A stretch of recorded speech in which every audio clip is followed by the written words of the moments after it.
Hello and welcome to MySecTV and our Tech and Sec Weekly. This is our Friday morning episode, and today we're going to be looking at botnets and ransomware. So definitely diving into cybersecurity. We're going to be joined by Sam Crowther, the founder and CEO of Kasada, and he's based in New York. So it's nice to have an Australian in New York streaming back to Sydney. So looking forward to speaking to Sam.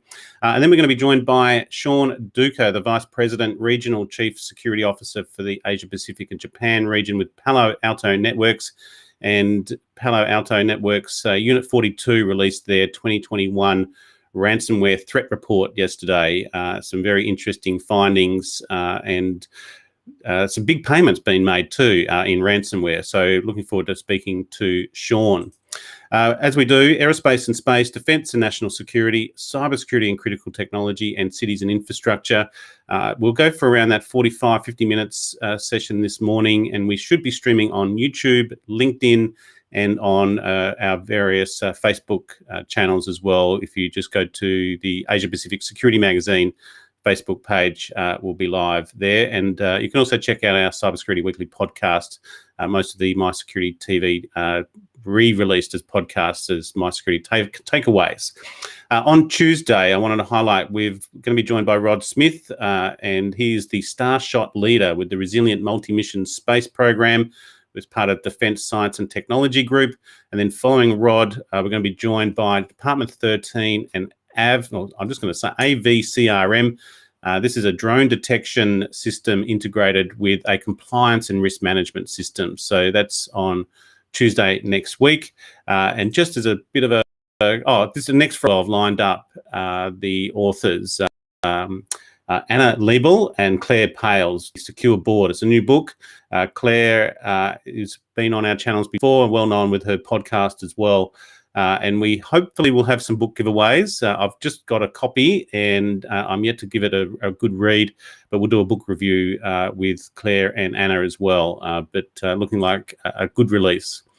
Just a quick catch up from Tuesday. We crossed to WA and looked at the $1.5 billion project Koite and the digital hubs being planned for WA and Northern Territory. And then we crossed over to Queensland and spoke to Professor Mark Kendall and looked at the Wear Optimo micro wearable sensors. These are tiny med techs designed to save lives. Very interesting. And then moving into a $30 million production deal for mass production. Just very briefly, last week we looked at the darknet takedowns disrupt drugs markets with Professor Rod Broadhurst with the Australian National University, and also crossed to Indiana and spoke to Matt Gangwer, the Senior Director, Sophos Managed Threat Response, and we looked at Hafnium's Microsoft Exchange hack, and those last two are now out as a podcast also. Nominations for the ASEAN region's Top Women in Security Awards are open, and the nominations are coming in quite strongly.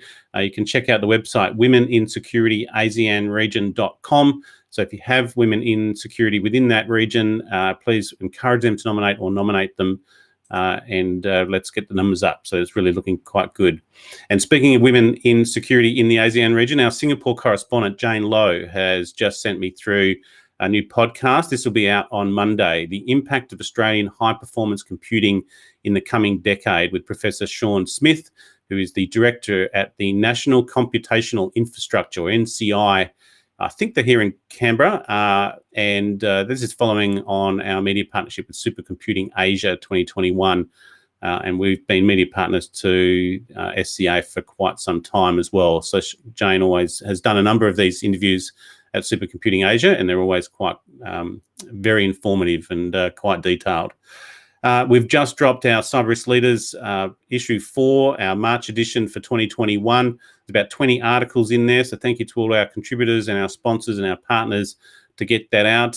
So just either go to the marketplace, mysecuritymarketplace.com, or just Google Cyber Risk Leaders magazine, and it's out. So please check it out, and very, very worthwhile. Just 1 second, I've just lost my screen there. Thank you to RSA and the RSA Secure ID Suite, who is sponsoring us this year. We're also working with ALC this month on their cybersecurity certification courses, so check them out. We've also working with ato.gov.au and promoting their jobs, launching your cybersecurity career in 2021. So it's on our websites and in our newsletter for a couple of weeks as well. So check that out. They've got junior and senior roles there at the ATO. And then also the SCADA and ICS cybersecurity course is on next month. So also welcome to have a look at that. You can check out our merchandise. We're expanding the merchandise on the MySecurity TV shop. So check that out. There's a number of a range. We've got our own range there, the Cyber War series with China, Russia, and India. And we'll be looking at expanding that out. So look, that's enough from me and the marketplace. Let's bring it on from New York. I always like saying that when we cross to the US. Sam, now we do have some slight technical issues in terms of a stream. And Sam, I'm not seeing your screen just yet. Let me just have a look here whether you're coming up. I'm not seeing. I'm going to turn you off and turn you on again. And if anyone is chat, they can say good day. Oh, here you come. So there's a bit of a delay here. You are quite a distance away. But Sam Crowther, the founder and CEO of Kasada, and you've just released your version 2 platform for your botnet mitigation. Welcome to introduce us back to it, and maybe just start with an update of where Kasada is at. Mate, thank you. It's great to chat again. It's been a little while in startup years since we last spoke. I think the last time we caught up, we'd just done our $6.5 million A round. Which would have been back at the start of 2019. Yeah, it was. Yeah, June 2019, and I'll just I've got the link there. Yeah. I've just put the link out, so if someone wants to listen to that, that's episode 158. And I think you were in Chicago at the time, and you were moving to New York. Yeah, so I would have been. So I initially moved over to Chicago for our awesome customers over here, and then as we started to get to a point where we're going to need to grow even more, made the call to relocate over to New York, which has been great. Aside from, I guess, the kerfuffle of the last year, it's been pretty tops. Well, so yeah, and you've decided obviously to stay there, or were you able to come back? No, look, I made the call pretty early on that I was needed here, and I think it's absolutely been the right call. So I have no regrets that I am looking forward to when I can get home to say hey to everyone, but understand that you guys have done this so well, and I don't want to be a reason that's jeopardized. Fair enough. Well, look, it is a bit of a shame of that situation in the US, and I covered it slightly in my editorial for the Cyber Risk Leaders magazine. But enough about that and the distraction. Since just to update us on the funding, you've gone through Series B now. You raised an additional 10 million last year. How much have you expanded, and was that series, has that put a lot more effort into the platform itself? And this is where we're seeing now version 2?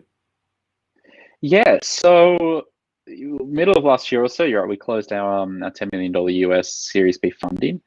This has really helped us expand very quickly into the US market. So I helped fund marketing, building, bringing on a CMO, building out a marketing team around him, which has been incredible, and they're a phenomenal group. And then also hiring some additional sales folk over here in the US, and then getting ready to hire, customer success folk, customer support folk ahead of the curve. Enabled us to add a very substantial headcount into our engineering group. So as a total company in the last year, like in every aspect, people, customers, revenue.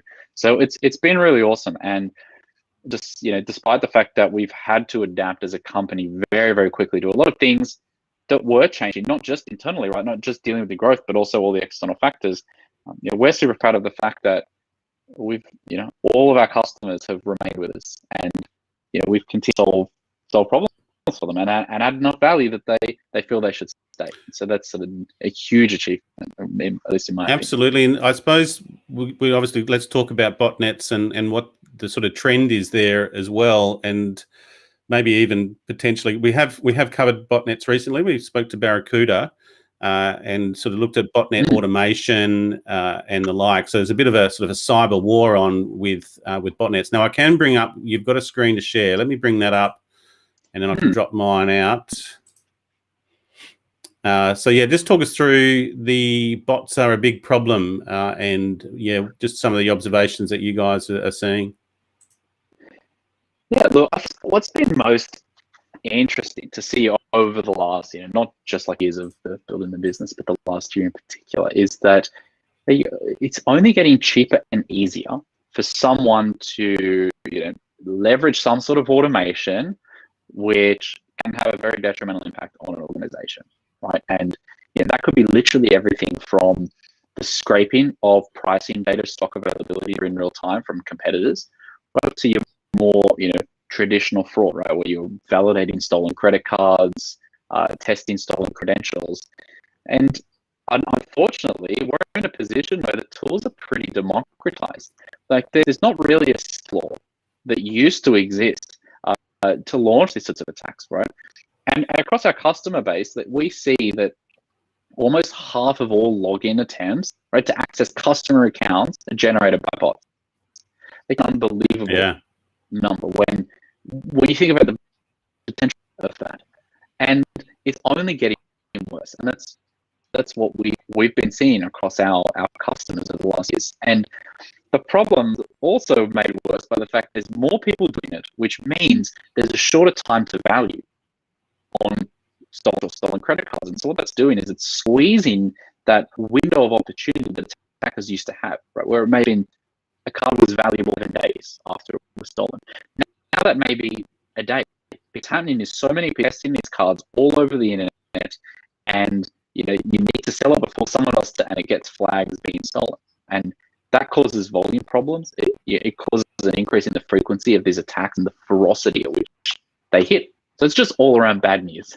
Yeah, look, there isn't a lot of good news out there because we've just been covering that, mentioned there, the darknet markets, sort of the illicit markets there, but we also looked at the cryptocurrency money laundering going on, and this is all very much related. I imagine you can now go onto the darknet and sort of execute your own botnets or purchase your botnets, right? This is where it's coming. It's a sort of a cut and paste approach. Exactly. And you're either paying someone to launch the attack for you, or you're just purchasing the proceeds from it. Yeah. Here's a fraction of a Bitcoin. I would like 3,000 validated stolen credit cards. Thank you. And that's it from this region. Even. And it is a pretty powerful. And like, I guess from the flip side, right, what we've also seen a lot of folks doing, not just building these tools, which are really, really simple to use, but increasing the sophistication of them. And while a lot of the time having them remain free and open source.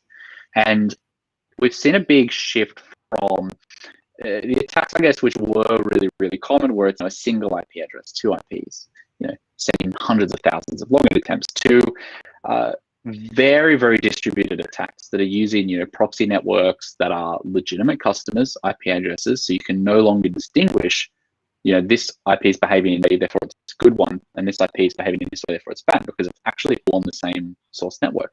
And obviously that's very problematic because you can't play whack-a-mole with your real customer's IP address. Yeah.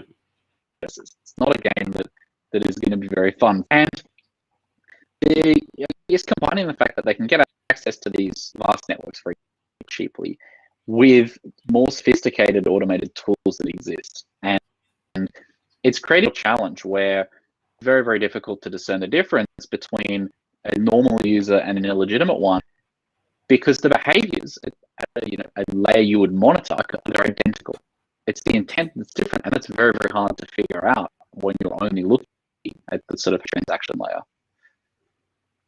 Now, how much sort of loss, where's the financial impact for companies in this regard, rather than just the stolen credit cards? But we run multiple websites and the like, and we see a lot of that traffic that is not human. It's just the scraping and the crawling. What are some of the key sort of techniques that are being used? Sorry, from the defender's side? Yeah, no, from the attacker's side, actually. What type of thing is going to be happening on a normal website that's live that it needs to be defending against? And I suppose the impacts that it can have on the site. Well, I think the problem is that actually it varies very, very drastically from organization to organization, to vertical to vertical. What generally common, and what like ties it all together is either valuable data is being displayed because value can mean to different people, but that could be pricing information and stock availability if you're an e-commerce website. What sort of access points are there? So authentication, right? A payment gateway. Those tend to be the areas that are targeted most. What can happen when this goes wrong, particularly around the more traditional fraud, there's very, very real money to be lost. If we take the credit card example, right, everyone gets hit with a fee, a chargeback fee when a credit card transaction gets denied. It may start off relatively small, right? Maybe $1 or maybe even less. When you scale that up to hundreds of thousands of stolen credit and start hitting limits on the chargebacks, they start getting more expensive. You can very quickly go from a position where maybe it costs you a few $100s, a few $1,000, and it's more of an annoyance to tens of thousands, if not hundreds of thousands of dollars in chargebacks. And that's an example of a very real monetary loss. If you look at more the scraping side of things, that's a slightly different way in which that costs money. Firstly, there's an intellectual property aspect to it, right? If competitors know exactly what you're selling, how much of it you have, and what it sells for at all, any second during the day, it's not an ideal situation, but there's a burden to support that because you as the organization running your e-commerce website, you're the one that's paying for these people to get access, right? Yeah. If they're having to request 1,000 products a minute service to serve both 1,000 products a minute to the competitors, to the bot operators, as well as all of them. And what we find on our large e-commerce customers' websites is that bots make up such a substantial percentage of traffic that when you get rid of them, infrastructure costs can be reduced by 20 to 30% almost immediately. And that's a very powerful thing as well. Does it have much, are they impacting on sort of site speed in a way, or sort of that activity on the website as well for other end users? Yeah, absolutely. Yeah. If if some of our customers, website load times maybe went from a second and a half to 100 milliseconds after removing the bot traffic. So it has a huge impact on the customer experience. Okay, thanks, Fab. Just letting you know, we're having a bit of slight audio is pretty crackly and poor. So yeah, there has been a bit of a sort of network issue from the US, but it's coming through okay live at my end. But thanks, Fab. I do appreciate that. So maybe just move over to the next slide, because let's talk about where the platform has gone to now. And because I've got a release here obviously in front of me, but it's 15 times increase in client interrogation sensors, ensuring the stealthiest automation tools are detected. So 15 times is quite a kick. Maybe just talk us through what version 2 is up to now. Yeah, so this has, I guess, been a year, 18 months worth of R&D across customers, bots that we've experienced and built ourselves, and is really taking the approach that we already had to the next level. So we've really tried to push the envelope, so to speak, in both the way that we're doing the detection. So completely rebuilding from scratch the way in which we actually identify automation to make it far more quick and effective. Then the way in which we protect those tests, right? The pieces of code that we deliver to our clients' websites. We've got built from scratch this completely new mechanism protect our code sitting on a client's machine, which is in the form of these little micro that don't require downloads and that just run in JavaScript. And we've also overhauled, I guess, the actual proof of work challenge mechanism which is designed to just cause financial havoc, I guess, on the adversary's machine by just increasing the computational cost of an attack. And all of these mechanisms are really built at undermining the two pillars which make automation viable. First one is it's simple, it's easy. Second one, it's cheap. So what we're really aiming to do with this is make it unbelievably difficult to even attempt to automate, and then make it unbelievably expensive even if you continue to try, so that our customers just don't become a target because it's just not worth it. And took us through the cryptographic challenge as well that you're doing, particularly around sort of the recaptures and the captures. Yeah, so the the idea of the recapture and the capture is an interesting one. Like a proof of work, but the person does the work. Not great from a UX perspective. I mean, my eyesight's really good. I sometimes stuff that up. Yeah. What we figured as well, though, is like that stuff really wasn't having much of an impact on the folk at the other end, because it was a relatively known variable. So what we decided to do was move the proof of work from the person to them with I guess giving us the control of how much work was going to be required to interact with us. And so what this does is that it really functions as a tax, right? You want to attempt to contact a website we protect, you pay the compute tax. We control that, and that's the difficulty of the tax or the cost of the tax will vary depending on previous with you. And that's how we can essentially control what it will actually cost someone to even think about launching an attack. Very good. Now, walk us through what's the business model? So how do you get deployed to a customer, and so the business model around that, and how do they pay? Is it just a license fee, or is it based on sort of the traffic? Yeah, how have you sort of adapted this? And has there been any sort of change to the business model that you've been using? Yeah, so we sit in front of our customers' websites as a transparent proxy, and we do the classification and the mitigation at that layer. So it offloads it from their systems. From a commercial model, we charge based on the number of requests that we have to clean over a given period, and there's been no major change to that commercial model over the time we've existed. We found that it covers a lot of use cases, right, where you either have very choppy traffic up and down. Maybe a business that does a lot of events, and you may have 100x traffic very quickly, and then not 1x traffic. Also businesses where it's very stable, and so we've decided to continue moving forward with that model.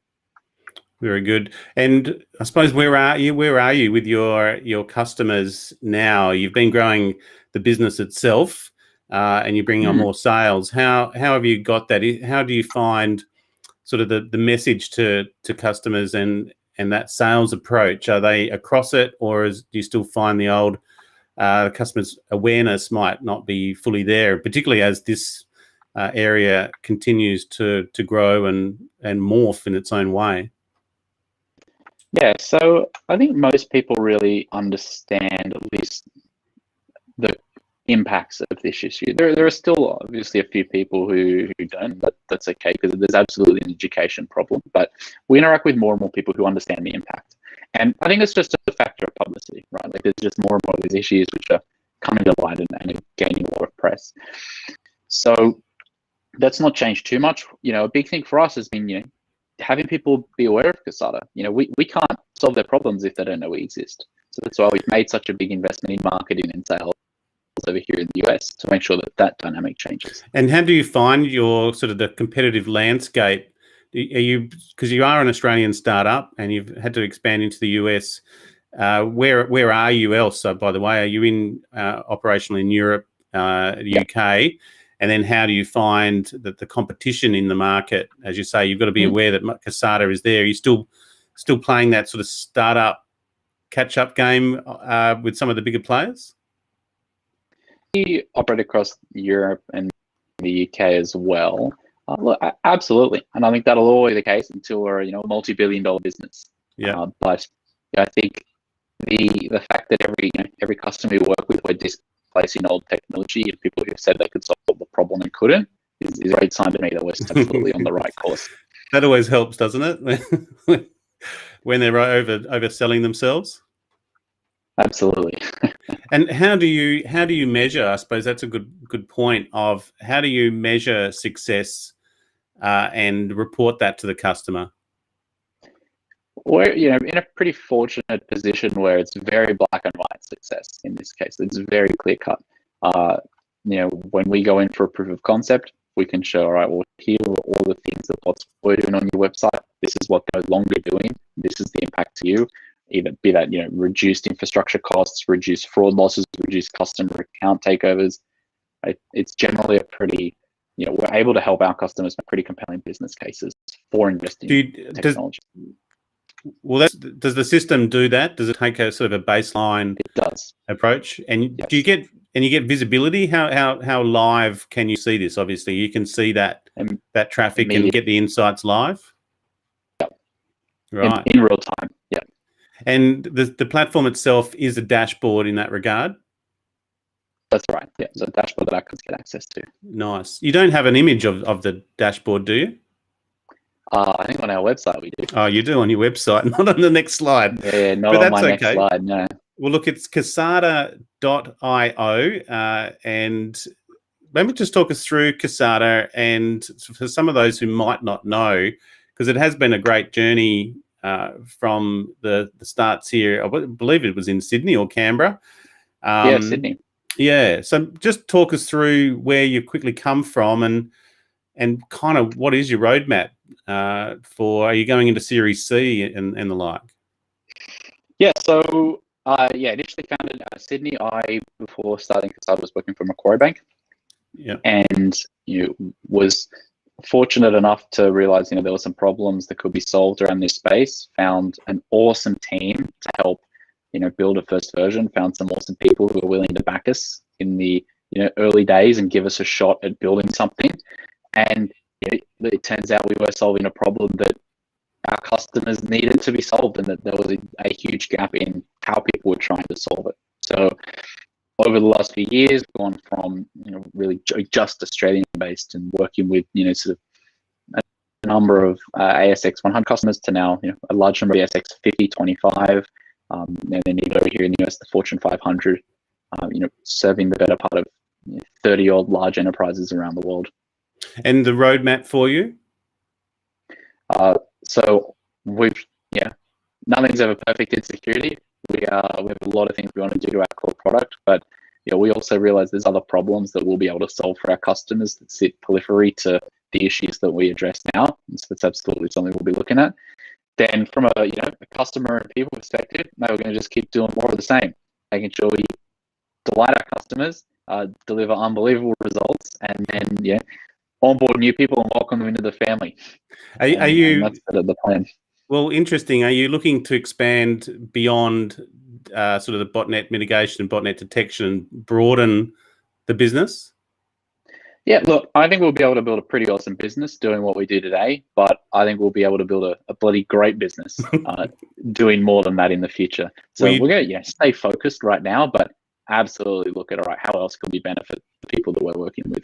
I did note that you mentioned billions there earlier. So you are obviously quite sort of focused on growing this business as well. And I take it you are going to keep growing. You're not looking at potential sort of acquisition or merger down the line. Are you fixed in that, or you'll be a bit flexible moving forward? Now, there's a pretty big opportunity for us here, and I think an opportunity for us to build something that has a very, very lasting impact. And I think everyone at Kasada is behind that. Nice. Well, look, it's a wonderful story, and it's great to be speaking to the founder and CEO of an Australian startup, and we've kind of followed the story, even from your early days, sort of presenting here in Sydney. At sort of association meetings, I've sort of followed this, and then we had you on in 2019. So it's been a great story and one to follow. For those who may not know, Turnbull and Partners was involved with your Series B. So Malcolm Turnbull, the former Australian Prime Minister, is involved in sort of backing you as well, and you've got a range of different partners in the background supporting you. So you're well supported. It must be a great sort of I hope it's not too easy for you, Sam. I hope it's still a challenge for you. I noticed with your CMO previously was helping you out, and they're looking after you. Mate, there's a lot of problems to solve, but we've been very, very lucky. We've got some brilliant investors, and then the team that's leading the business and helping to build the business are just unreal. It's great. I couldn't have imagined we genuinely get so lucky. So it's very, very cool to see. Okay, well, look, as long as you're enjoying it, and it sounds like you're loving it, and please stay safe there in New York. Hopefully you guys are going to come out the back end of that, of COVID. I suppose just to finish off, and Sean's in the background now. G'day, Sean. We'll have you on shortly. How did you find COVID impacted the the business, but also the activity online, because everyone else we're talking to has seen massive uptakes, in both the usage, but also the cyber attack threat landscape. Has that been kind of good in a way for the business? So I'd say we're no different from other companies in similar spaces. Our value prop is, we're going to put our customers the most valuable, or previously it was one of their most valuable ways to interact with their customers.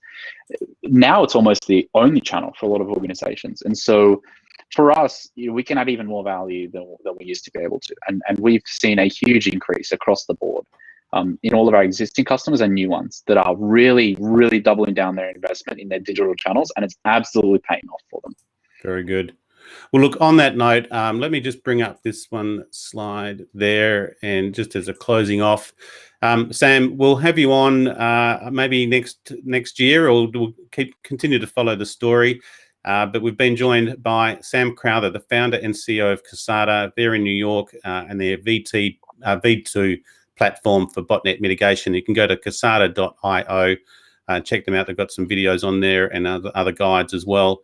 And I'll be honest, we've started to look at it too, in terms of we're up to 10 websites now, and just something that will assist us. So I'll reach out to one of your sales guys. Right. Sounds good, Chris. I appreciate it. Okay, look, thanks, Sam. Stay safe, mate, and enjoy your evening. Mate, will do. Thanks for having me. Cheers. All the best. Bye-bye. Okay, and that's a very good one. And I've put a link out there, but I'll put it in the show notes as well, to our last podcast with Sam. And coming up now is Sean Duca. And Sean, we've had you on previously. Thanks for signing in, mate. I was a little bit worried we might have lost you there. So we're going to be diving into the Palo Alto Networks Ransomware Threat Report 2021. And you're the Vice President, Regional Chief Security Officer for APJ. You've had that role for some time, I was thinking earlier. Thanks for joining us again. Thanks for having me. Talk us through the report. I take it you don't have any, do you have slides to share out of interest for the report? No, I don't have any slides to share. Okay, look, talk us through. I was going to sort of do some cut and paste out of the report. I've got the report up in front of me. Just talk us through some of the key findings, because even when I was writing up the notes, it's pretty impressive in terms of some of the payments. So we'll sort of deal with what they've been paying and what they're making. I think we're in the wrong business, but maybe then we'll talk about how companies should be dealing with this, because it sounds like companies have been dipping their hands in their pockets and paying ransomware, paying ransoms. I think from the beginning of time, there's no sort of a cyber criminal is not going to sort of really hang around if there is no money to be made. And I think what they've actually found is ransomware is actually quite lucrative, and has been quite lucrative for them for a number of years. And people have been paying. If I think about the last year, specifically around sort of the COVID-19 during the sort of the pandemic itself, what we saw was the average ransom paid by an organization has dramatically increased. So 2019, we were sitting somewhere in the order of about $115,000 was typically the sort of the ransom. In 2020, that's now sort of gone up to $312,000. So 171% year-on-year growth, just simply from the ransomware itself, the ransom payments. Obviously, we're seeing organizations, in terms of the ransom that's being paid by organizations, that's also doubled from 5 million to 10 million. And you've even got some instances where the Maze ransomware, as an example, we saw demands in 2020 actually averaging somewhere around the $4.8 million just for that particular ransomware threat. Now, I guess to the question, or sort of the point that you're sort of making around, are people putting their hands in their pockets and paying? I don't see why, for a second, that people are not paying, because there's no reason why the ransomware would be going, or the ransom payments would be going up. Why we're seeing more and more ransomware threats that are actually sort of popping up. And if you think about the year that we've actually had, we're seeing a lot of different people that are working remotely. We're seeing the ransomware threats themselves leveraging the RDP protocol, so the remote desktop protocol, and are really trying to get in through there. And sometimes we're even seeing that, double extortion is a new type of tactic that's actually being used. So if you think about it, ransomware is all about, how do I get inside an organization? How do I search and hunt for those particular files that could be of value? Yeah. Let's just say anything that's a doc, XLS file, I'm going to go off and actually encrypt those files. I then drop a ransom note on your desktop and say, hey, Chris, you've got 72 hours to pay the sum of, let's say, $100,000 in convertible Bitcoin currency, the clock starts ticking. And what they're doing with double extortion is, before they actually go through the process of encrypting the data, they're actually taking a backup copy of it. So if you want to think about like me forcing the situation to say, you really want to think about paying, this is where they're doing it, where they're saying, if you don't pay, and some organizations, thank God some people are actually saying, I'm not going to pay, because that's effectively feeding the beast and they're going to come back again. Yeah. But they're basically just saying, I've got your data now, and I'm either going to sell it on the dark web, or I'm just going to simply dox an organization and just simply publish it and just sort of release it there. We've seen that happen. I've even seen some instances where some people have gone in. One particular organization, I saw that 5,400 workstations and about, there was 144 servers, all basically had RDP connections that were actually being sold on the dark web as well. So they're looking to find out how they monetize all of this. And, that hasn't changed. I think what we've seen that last year is, obviously with the pandemic, healthcare organizations are definitely in the crosshairs. So we're just seeing this really sort of escalating and ramping up quite a bit.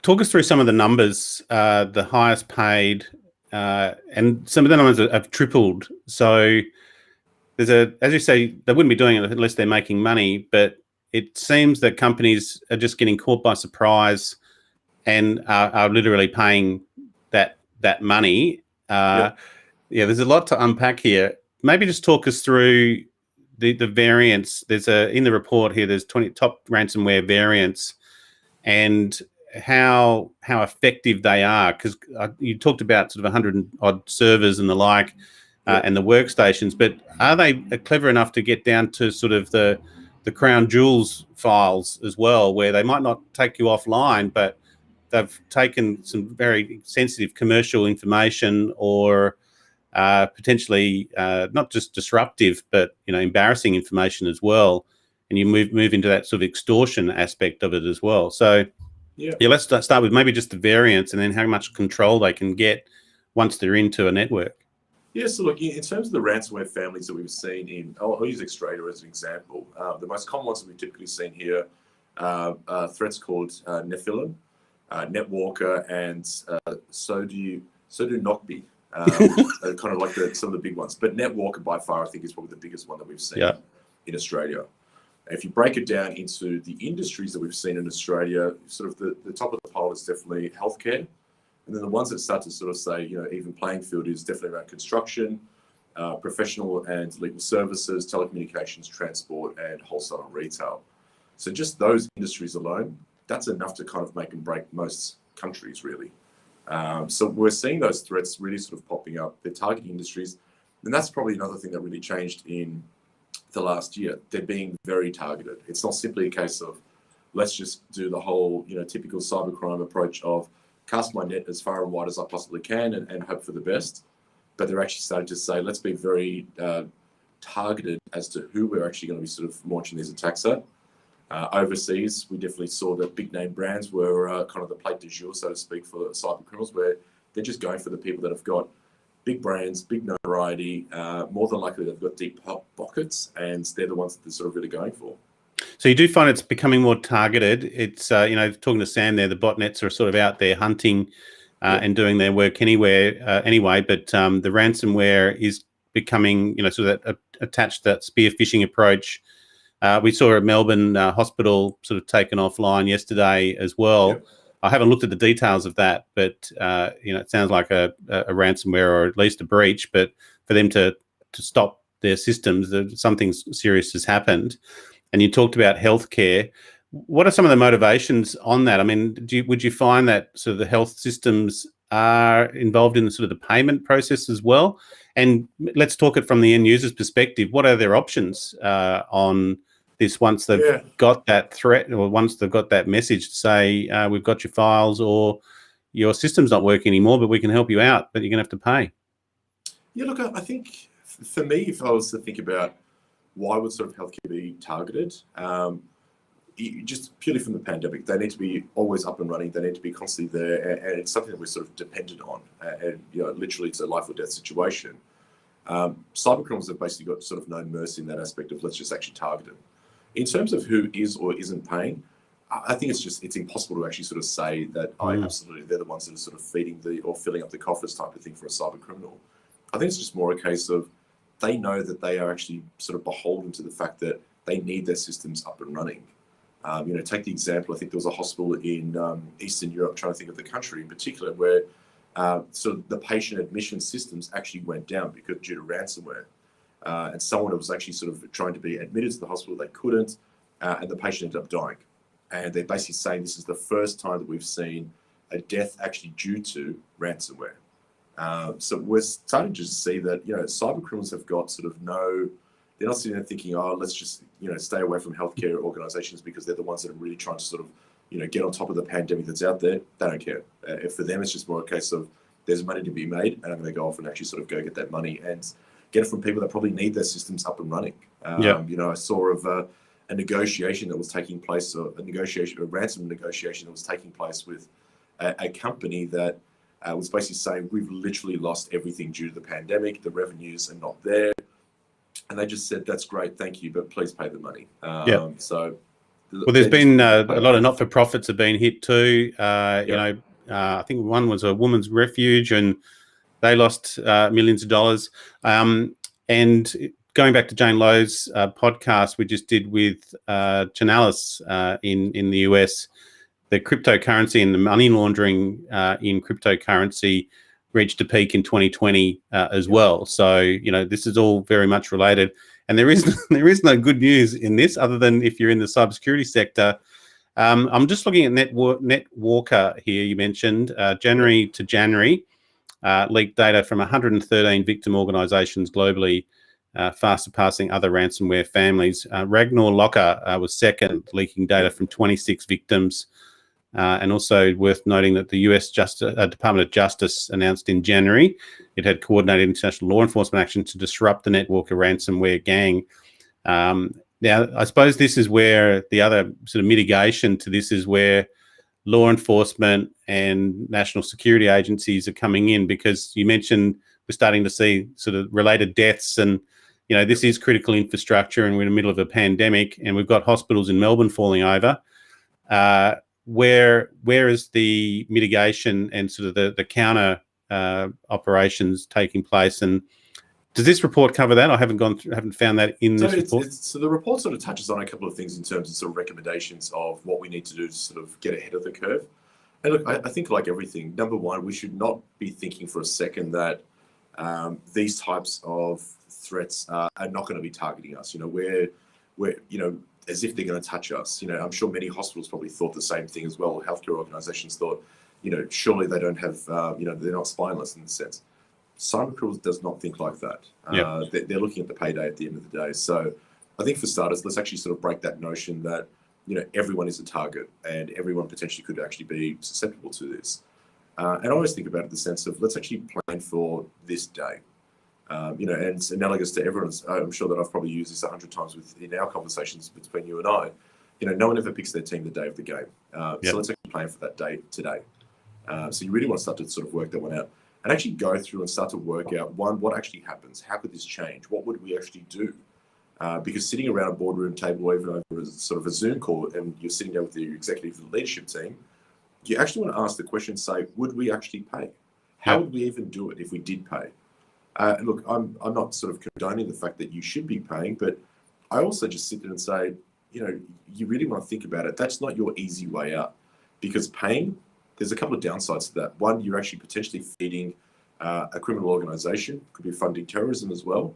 But the second part to that one is there's no guarantees. Like you're actually dealing with a cyber criminal. Now, it's the whole business model falls over if people don't pay. But the infrastructure could be taken down. There's no way for them to even provide you with the key to unlock your data. So what happens then? So I think we always got to think about it that how do we actually protect ourselves?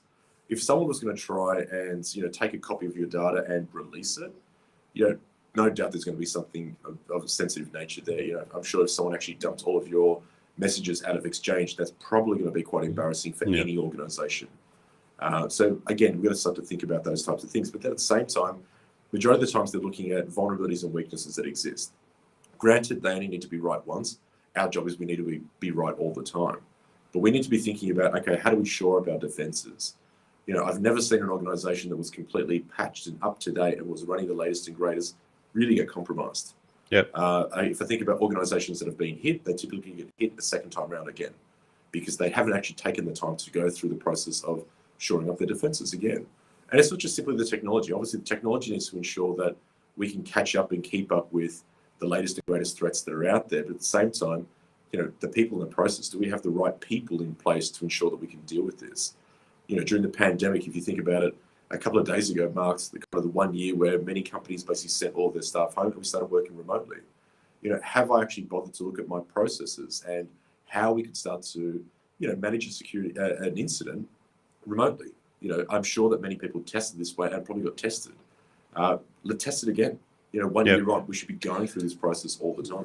We do. I mean, we run roundtables as well with CISOs and heads of security, and they're all on it. But it's always the key word is a journey, and because you can't be there, you can't be 100% all the time. So you do have these programs, and as you say, it is about preparing, and you've got to prepare the whole organisation, potentially the board. As well, and just be there doing it. It's an ongoing process of that maturity and hygiene.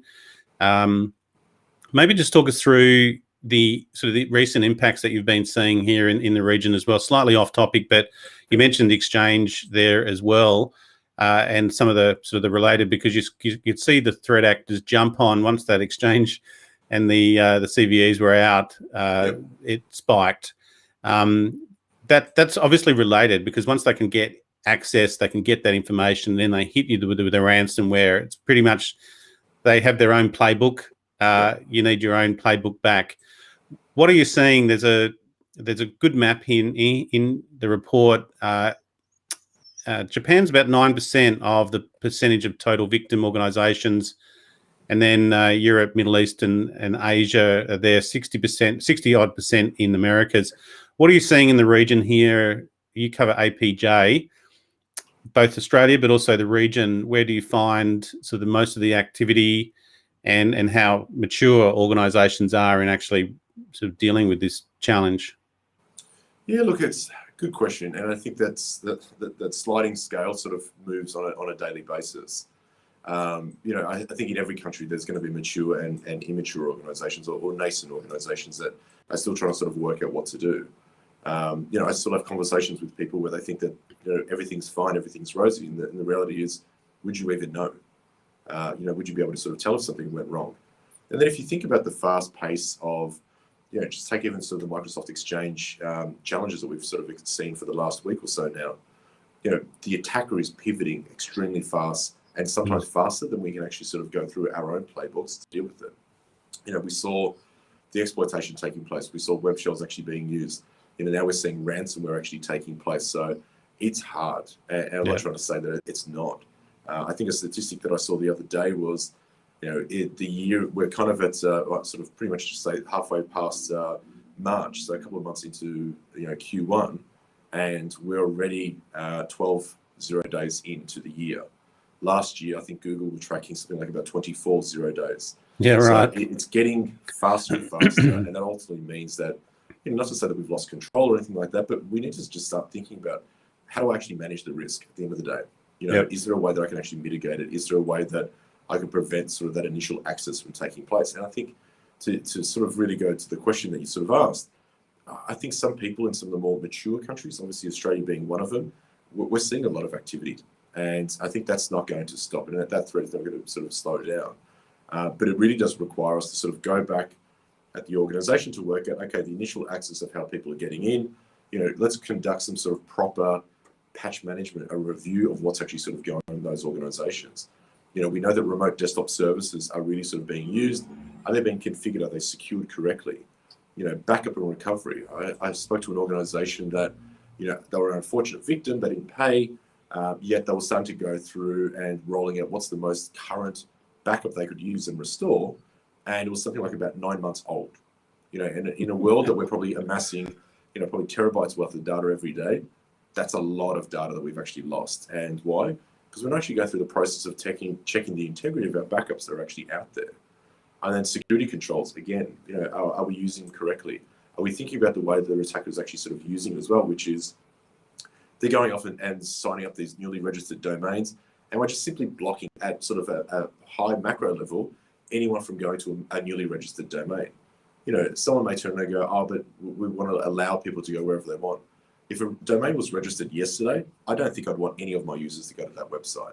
Yeah. If you look at just COVID alone, so the first, in a 6-week period, pretty much at the start of the pandemic, 1.2 million newly registered domains popped up with either a COVID-19, virus, pandemic, some type of linkage to that one. And you just sit there and go, sure, there was a thirst for information and knowledge, and we're going out there and trying to work out, everyone's trying to be a part-time epidemiologist to work out, let's understand the pandemic. Cybercriminals knew this. They do this every single time. And if we just simply said, block anyone from going to a newly registered domain, you kind of, you're getting a couple of brownie points for that one straight away. You can start to mitigate some of these threats. But then ultimately look at the threats as well. Well, I was going to say there's sort of two parts I want to sort of finish off. One is the future of ransomware. Yeah. And again, we have kind of covered off that as well slightly previously. And then we'll sort of finish off with those sort of takeaways and recommendations. We've kind of touched on backup and recovery process there is a critical one. But again, often it's a bit like insurance policy at the back. If you forget to renew it, then it's not until you actually bloody need it that it counts. But maybe let's talk about the future of ransomware. And I touched on it the other day with the darknets, and they have their own help desks and the like. And I think that's the other part of where companies probably are paying is they make it easy to pay. They walk them through the process. So it's not like it's a difficult, how do we set up a Bitcoin account? It's here's a how-to, step by step, and we'll help you along the way. And we have a translator if needed as well. I noticed with Japan. Yep. So there's in the report here, the future of ransomware as a service model. How much, I don't know how much hands-on you've had, Sean, but Unit 42 certainly would have monitoring the ransomware as a service model. That's in the darknet area as well. And we see so many variants of that and what maybe law enforcement should be doing, because it's a whole market, it's a whole sort of sector and industry on its own. Yeah, look, absolutely. It's I think the whole, let's just call it, the dark web, or sort of that whole sort of cottage industry has been around for a long time. That whole as a service model is definitely growing. And the reason is there's no point me starting a business, let's just call it a cybercrime business, or an enterprise where I'm actually doing everything start to finish. If I don't have the skill set, the time, the resource, the inclination to actually do some of this part, I can just go off and procure as a service. It's the same thing we do right now. Think about Airtasker is a great sort of example of that one. Can't be bothered getting up to actually go do some sort of guarding in the backyard. I'll just get someone else to do it for me. Don't have the time to actually program or do the delivery of my malware. Great, I'll just actually get a service to actually get it out there. So that's growing. And I think what cyber criminals are actually sort of learning is there's money to be made in each of these different things. So let's just actually sell it as a service. Yeah. So I could be the complete novice, have no idea, but I just think it's pretty cool. When I start seeing numbers of, 171% year-on-year growth in the ransoms out there, well, I want it as well. So, why would you not? And there's going to always be a market for someone out there to try and sell that. So that's growing, and it has been growing for some time now.